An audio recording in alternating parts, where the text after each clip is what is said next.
So today, one of the really impactful pieces was going to see the kibbutz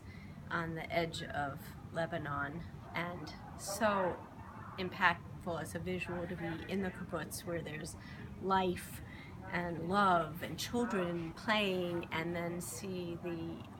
mountain behind all desolate and brown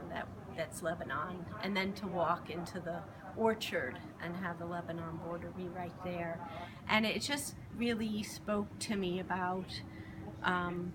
just how vulnerable, like you know, we can talk about it, but really how vulnerable Israel is. In a visceral way, I really felt it strongly.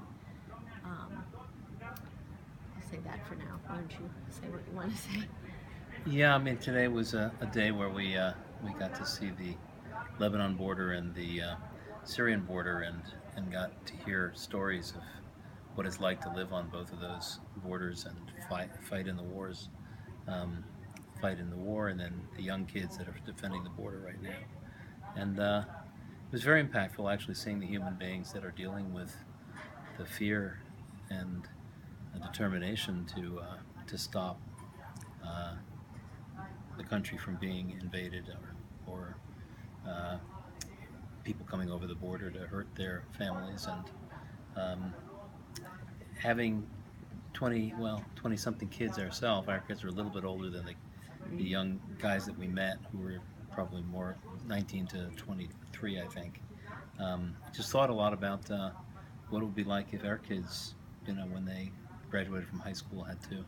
serve for 3 years in the army before they went on to the rest of their life, and both the good of the camaraderie that we saw, which was incredible, and the sense of mission and service that was incredible, that every Israeli has to go through, and yet the danger that they live with, and the constant danger that was still there. We heard stories of last week Hezbollah trying to burn down the orchards, and the young kids having to under the potential of gunfire, to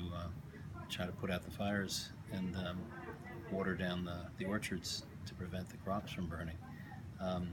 and just the real stuff that they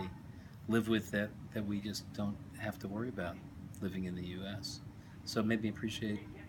that the safety that we take for granted, and